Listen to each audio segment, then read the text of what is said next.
the weirdness of quantum mechanics and the dual I'm trying to get words at the same time, a superposition of states. So for example, I'd like his ability to power to be the ability to keep a stream going. He'll be wittering onto himself, oblivious. Wait, is it gone? Are we not streaming anymore? That sounds bad.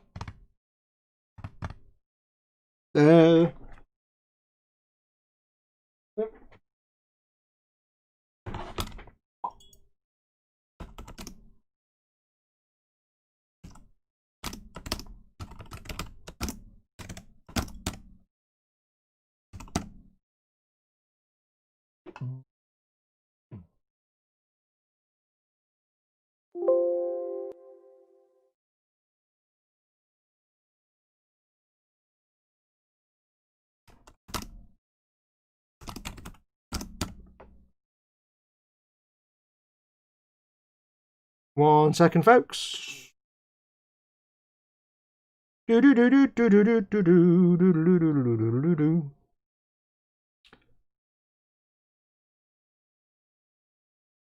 There.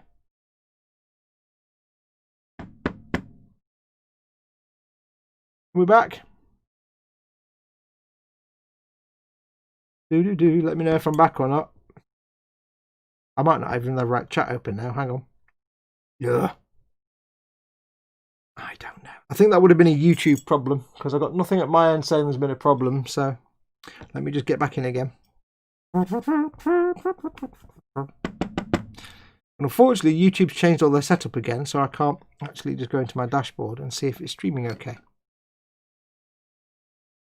Right, we're back. Okay, yes, I don't know what happened there. I think YouTube may have fallen over. And I just had to restart the stream from my end. I didn't get an indication that the stream had failed. I did notice that my computer fan had gone a bit quiet, so it wasn't working as hard, but yeah. We're back. Cool. Yes, I had to restart the stream. I didn't know if it was... Unfortunately, the way YouTube's changing their like live dashboards and stuff, so up until now I could access the live dashboard and see what the stream health was. They've changed it to a new setup, and I can't do that on iPad, so I've got no way to know if it's fallen over or not, or whether it's actually active, so all I can do is stop the stream and restart it.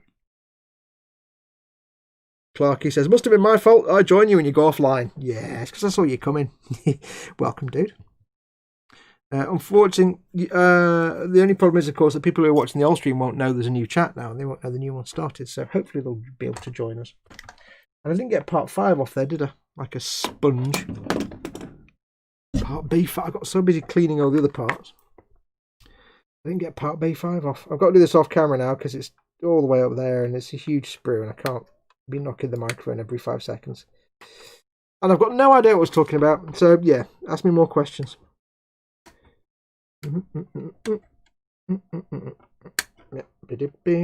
Snip, snip, snip.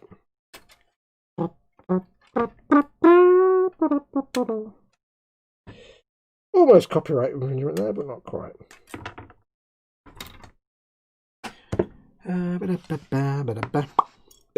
If anybody's still in the old chat, can you let people know to come to the new chat, please? Because I can't. I don't know. So what would your ideal superpower be? Oh, did you not get any of that? Okay, right. Oh, God. That's going back a bit.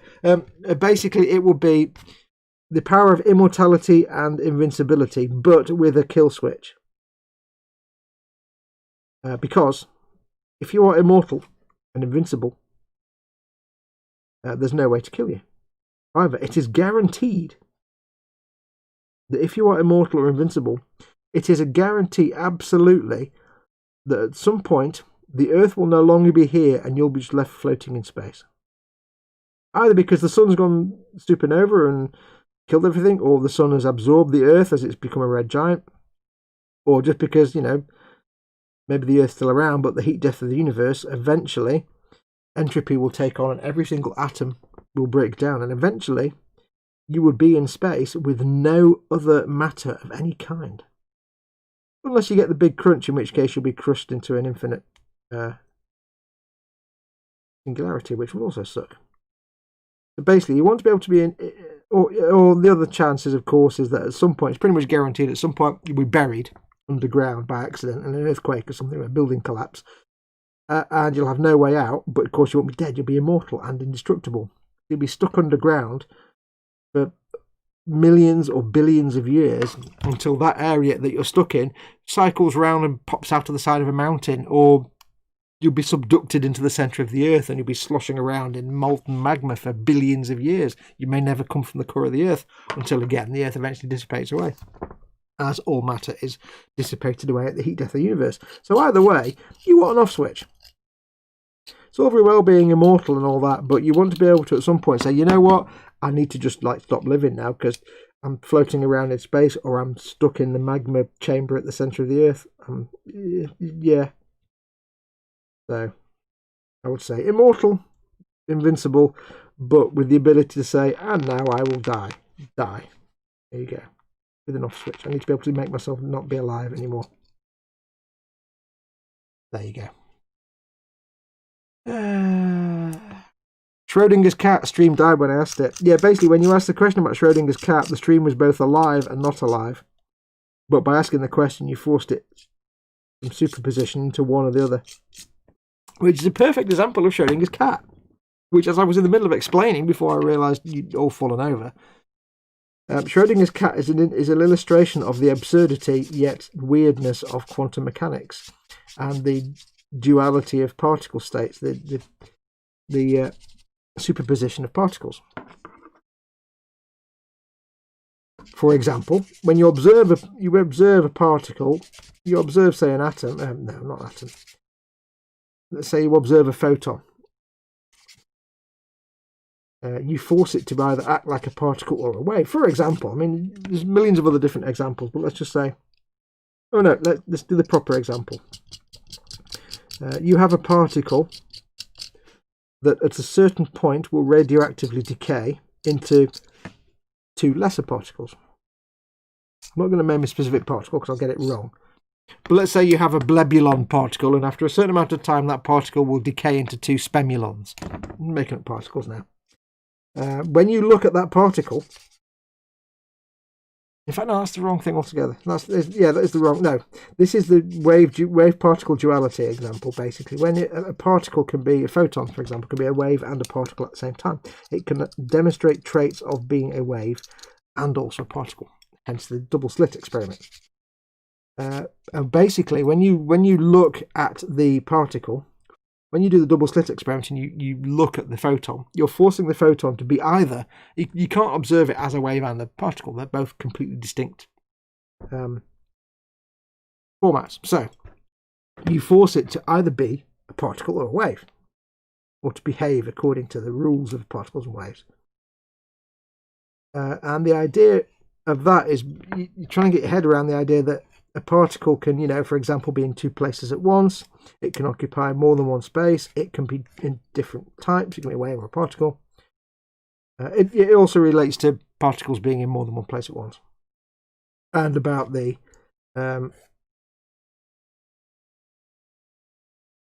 uncertainty principle that, by measuring the status of a particle, the state of it, its rotation, its spin, also you influence the particle. You change its parameters. Schrodinger's cat basically is an experiment, a thought experiment, where you have a cat in a box. It's completely sealed, and the cat goes into the box alive.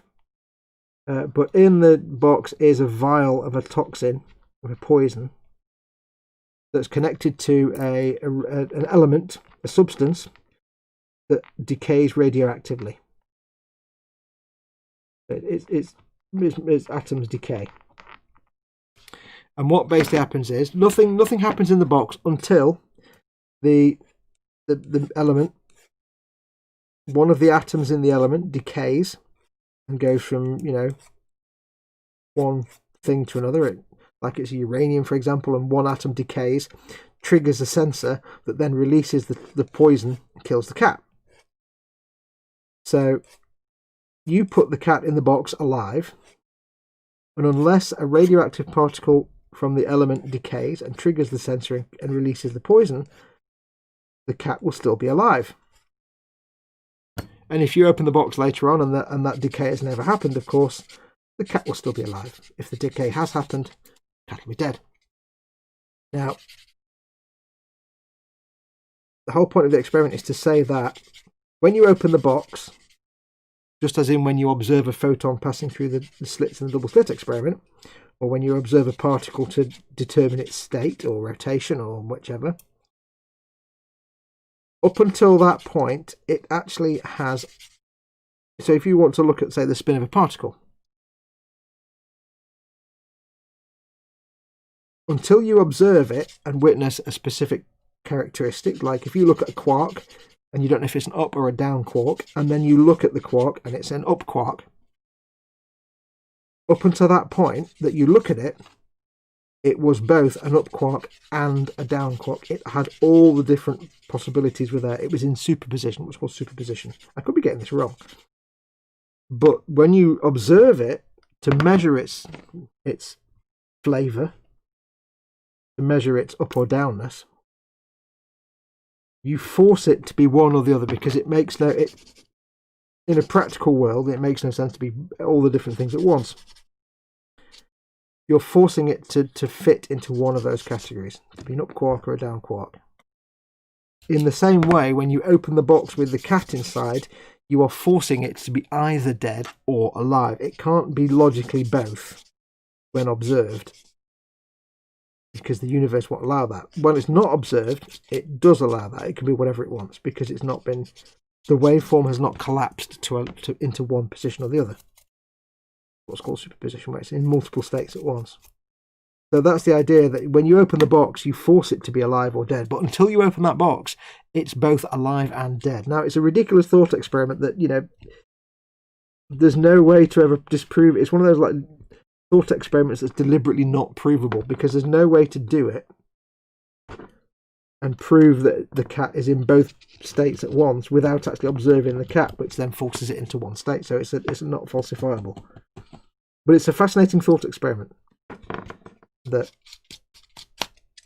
you know, up until the moment you open the box or turn on a camera inside the box or whatever, up until that moment that you observe it, using observe in a wide sense, the cat is both dead and alive. Now, if I put you in the box with the radioactive element and the poison, from your point of view, obviously you're alive until you die, if you die. But if you're in the box and you're alive, then obviously from your point of view, you're alive. But you are an observer. You count as the observer. So again, you couldn't even verify the theory by going into the box yourself, because you will be self-observing. So there's still an observer. And that's just a way to illustrate one of the quirks of quantum mechanics that must be true for quantum mechanics to actually work, is that, you know,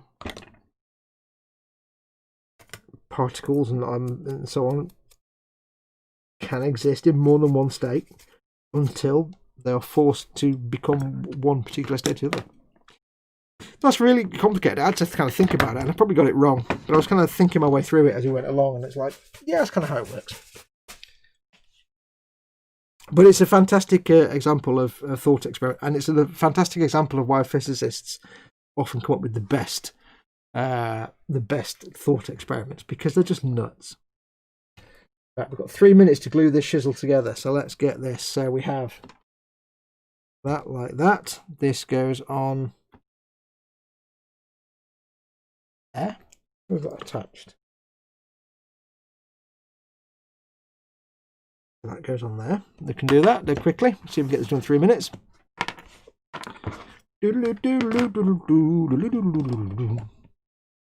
So that's Schrodinger's cat.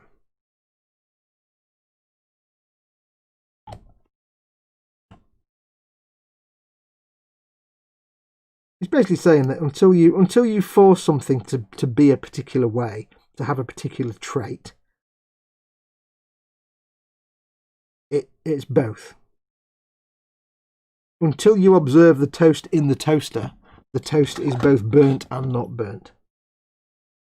But somehow Schrodinger's toaster would not have been as an awesomely cool thought experiment.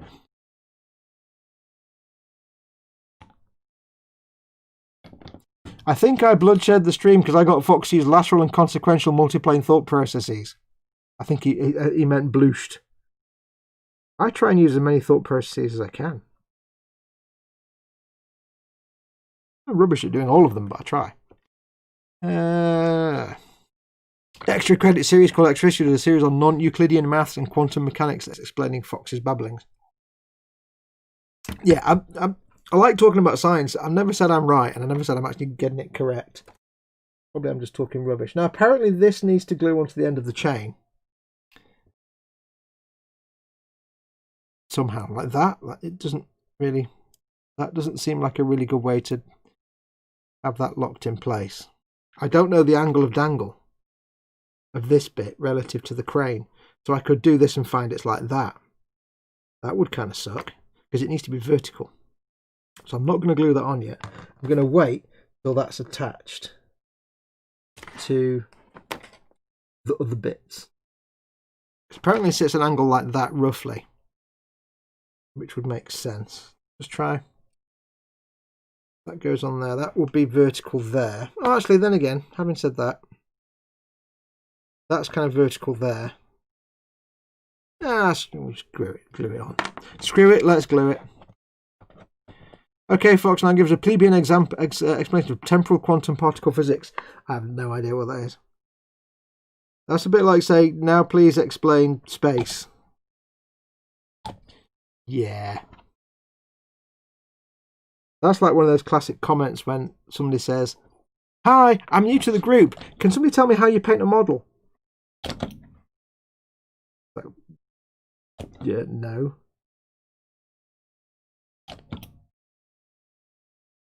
"Hi, I'm new to this group. How do you fix a car?" And that's all you get. No, you can't do that. Right, so that's vertical, and that is, we go off this one needing to be vertical. We'll wing it. If it's not vertical, it's Games Workshop's fault, not my fault. That seems about right. It does actually sit in there quite nicely, to be honest. Quite nicely. Who'd have thunk that would fit so nicely that it just stays in place? I love the way these things go together. A bit. Okay, that'll do. If it's not straight, we can tweak it. Okay, last one. Model making guru, microbiologist or world-renowned chemist? Oh, microbiologist. Chemistry's boring.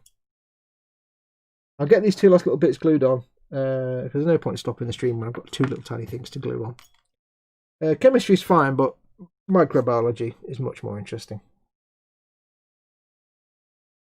I think these bits go on here. I think. I'm not really sure. Let me consult the leg end. Too many things. That doesn't explain anything. What? What? That mate tells me nothing. Huh?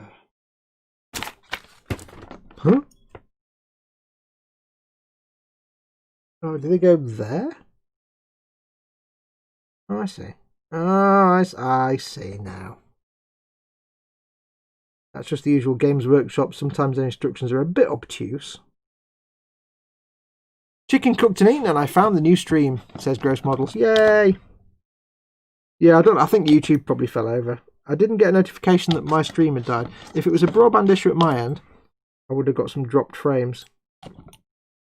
But if it's a YouTube issue, then I don't get any notification from Streamlabs because it's still quite happily sending out all the data, thank you very much. What YouTube is doing with the data, Streamlabs don't care. Streamlabs don't care. There is a spoon. He's on the telly. Right, so that's that big glued. I will let that set for a little while longer. And then next week when we come back, I've got to put some plastic card bits on there and finish assembling the crane of happiness. Crane of happiness. Just make sure that's still straight. No, not really. Near enough. There you go. I'm getting anal about having this properly vertical. It's a made-up crane with a jib on the end. It's a skull. Don't need to worry about it that much.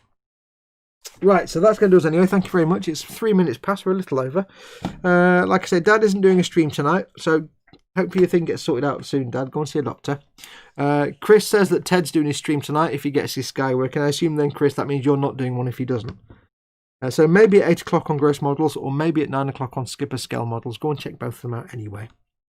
I will leave it there. I will be back tomorrow, of course, for the eModels Monday live stream with Chris and Ted and Cole. So do make sure to watch that at 9 PM tomorrow on the eModels YouTube channel. I will try and sort out some live streams this week to do the decals for the Falcon. Again, I'm not sure yet. If you are a live streamer, though, and I end up clashing with you, I do apologise. I've got to put them somewhere. But I'll only have a small number of viewers, so I wouldn't worry about it too much. I'm not going to suddenly get like 100 viewers, because that's more than I've got patrons and members anyway. So they'll all be exclusive. But yes, anyway, that's going to do us. Thank you very much for watching. Do take care of yourselves. I've got something else I was going to say. No, I can't. It's gone. Something else I was going to say, but it's gone completely. Do take care of yourself. I will be back on Monday, and then I'll get some more stuff. The next Falcon video should be up in the next day or two, hopefully, so stay tuned for that in early access. But until next time, I will say, go make something awesome. Make some of my buttons work, first of all. Oh, hang on, let me reset my buttons. God damn it, buttons. Honestly, I don't ask much of my buttons, other than they just work. You know what they don't do always? Just damn work. We're working now.